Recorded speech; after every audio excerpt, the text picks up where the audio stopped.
ব্যবসা বাণিজ্য এই একই ব্যবসা, এমনি করলে হালাল এমনি করলে হারাম। এটা যদি আপনি ওয়াজে না বলেন তাহলে একজন ব্যবসায়ী কিভাবে তো ওনাদেরকে বলেছি সাহাবায়ে কেরাম ব্যবসা করেছেন। আমাদের ইমাম আজম আবু হানিফা রহমতুল্লাহ আলাইহি একজন বড় তাজের ছিলেন, এটা আমরা জানি না। উনি কত বড় ব্যবসায়ী ছিলেন, ওনার থেকে আমরা ব্যবসা শিখব। উনি যেহেতু ব্যবসা, আর উনি যখন ফিকহ লিখেছেন, উনি যখন ফকি আর উনি যখন ব্যবসায়ী, তাহলে কত সুবিধা হয়ে গেল না? কত সুবিধা হয়ে গেল। কতগুলি মাল সেলসম্যানকে বলতেছে এগুলি নিয়ে লট বিক্রি করে দাও, কাপড়। তবে দুইটা থানের মধ্যে একটু ত্রুটি আছে, ত্রুটি, এটা একটু ভিন্ন দামে বিক্রি করিও এবং দেখিয়ে বিক্রি করিও যে কিনতে আসে। সেলসম্যান এগুলি বিক্রি করে আসছেন। ইমাম আজম আবু হানিফা রহমতুল্লাহ আলাইহি জিজ্ঞাসা করেছেন ব্যবসা কত হয়েছে? না না, জিজ্ঞাসা করেছেন ত্রুটিপূর্ণ কাপড়ের থান, এটা কি কম রেখেছো? এটা কি দেখাইছো মানুষকে যে এটাতে একটু কম দেন, এটা একটু ত্রুটি আছে?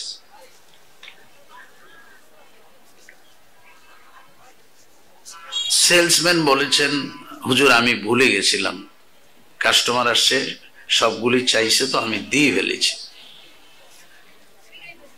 ত্রুটিটার জন্য কমও রাখি নাই, তাকে দেখানোর কথা ভুলে গেছি।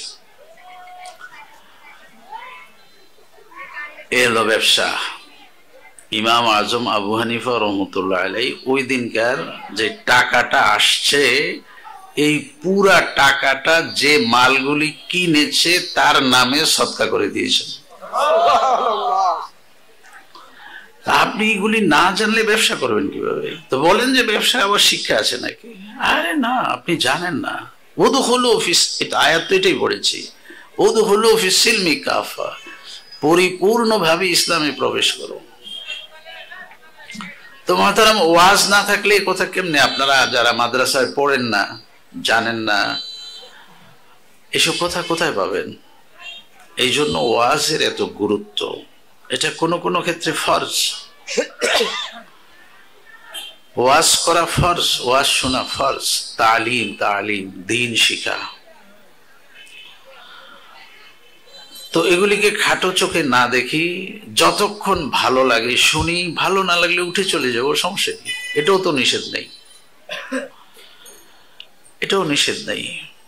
কিন্তু আপনি শুনবেন এবং শ্রদ্ধা করবেন। এই ধরনের মজলিসকে শ্রদ্ধার নজরে দেখবেন। এর খরচের জন্য যদি কিছু চায়, আপনার ওসাত 10 টাকা আছে দিয়ে দেন, 10 টাকা। আপনি উপস্থিত থাকতে পারেন না, সেটা ভিন্ন জিনিস। কোনো সমালোচনা করবেন না, কোনো সমালোচনা করবেন না। শোনেন, ঈমান একটা সূক্ষ্ম জিনিস, এটা কোনো ইবাদত না করলেও ঈমান নষ্ট হয় না। মনে করেন আজকের এই মাহফিলে আপনি আসেন নাই, বসেন নাই, সহযোগিতা করেন নাই, আপনার ঈমান নষ্ট হবে না।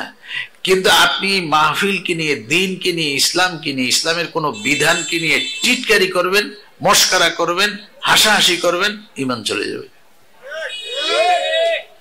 এত জটিল, এত জটিল। এজন্য এগুলিকে নিয়ে বাজে কথা বলবেন না। অনেকে আমরা বলি এগুলি, হ্যাঁ কাম নাই কাজ নাই, 2 দিন পরে পরে ওয়াজ। আরে ভাই, আপনার অনেক কাজ আছে, আপনি কাজে থাকেন না। যিনি শুনতে আসেন উনি শুনুক না, আপনি তো আসেনও না, তা আপনার এত কথা বলার দরকার কি ছিল? আপনার এই কথাটা বলার দরকার কি? আপনি তো আসেন নাই, ঠিক আছে, আপনি না আসেন। কোন বিধানকে খাটো করব না। টুপি পরিধান না করলে, টুপি মাথায় না দিলে কিছু হবে না, কিন্তু টুপিকে অস্বীকার করলে ঈমান চলে যাবে। এই হলো সমস্যা। সমস্যাটা হলো এখানে, টুপিকে আপনি অস্বীকার করতে পারেন না।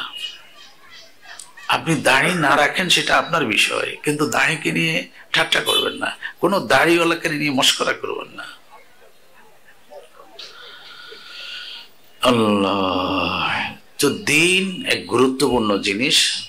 ইসলামের অনেক শাখা, এমন কোনো মুহূর্ত নাই যেখানে আল্লাহর কোনো হুকুম নেই আল্লাহ তাআলার এমন কোনো হুকুম নাই যেখানে নবী সাল্লাল্লাহু আলাইহি সাল্লামের তরিকা নাই।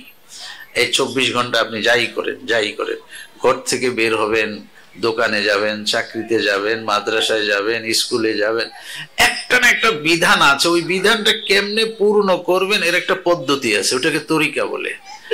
আল্লাহ বলেছেন, নবী বলেছেন, এটা এইভাবে করো, তাহলে এটা পূর্ণতা আসবে, না হলে পূর্ণতা আসবে না। তো এই প্রসঙ্গে একটা হাদিস, যে হাদিসটা আপনারা এত বেশি শুনেছেন, কিতাবে না পড়েও আপনার মুখস্থ। আমরা অনেক আলেম ওলামা আপনাদের সামনে মাঝে মাঝে কথা বলি, আমরা হাদিস মুখস্থ পারি কম, কিন্তু ওই মাদ্রাসার নুরানির ছেলেরা 40টা হাদিস মুখস্থ করে, এটা আসতে যাইতে আমরা শুনতে শুনতে আমাদের মুখস্থ হয়ে যায়।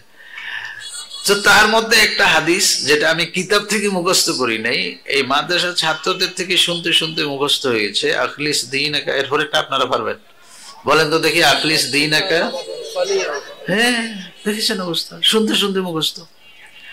এই হাদিসটা নিয়ে একটু আলোচনা। এই হাদিসের তর্জমাটাও আপনারা শুনেছেন। তর্জমা হচ্ছে তোমার ইমানকে, এটা ওই নুরানির ভাষার তর্জমা, তোমাদের ইমানকে খাঁটি করো।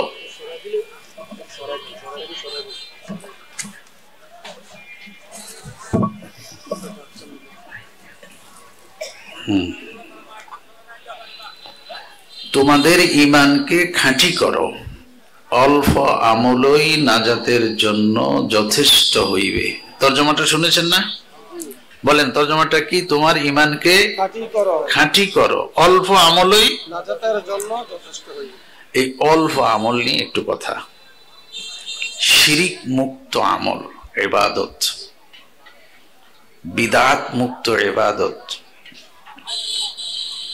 রিয়া মুক্ত ইবাদত, সহিহ শুদ্ধ ইবাদত, নিয়মিত ইবাদত, অল্প আমলই নাজাতের জন্য যথেষ্ট হইবে।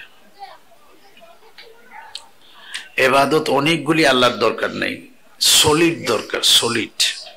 আবার নিয়মিত দরকার, আবার সহিহ শুদ্ধ দরকার, আবার লোক দেখানো থেকে মুক্ত, আবার নিজের মত মতে না, রাসূল সাল্লাল্লাহু আলাইহি ওয়াসাল্লামের মত মতে।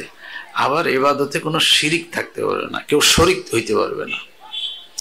তো শিরিক মুক্ত ইবাদত, বিদআত মুক্ত ইবাদত, রিয়া মুক্ত ইবাদত, সহিহ শুদ্ধ ইবাদত, নিয়মিত ইবাদত, অল্প আমলেই নাজাতের জন্য যথেষ্ট হইবে। শিরিক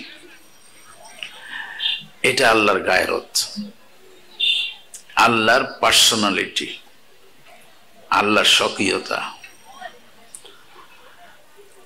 এটাতে আল্লাহ কাউকে ছাড় দেন না, এক বিন্দু না, এক বিন্দু। ইন্না শিরকা লাযুলমুন আযীম।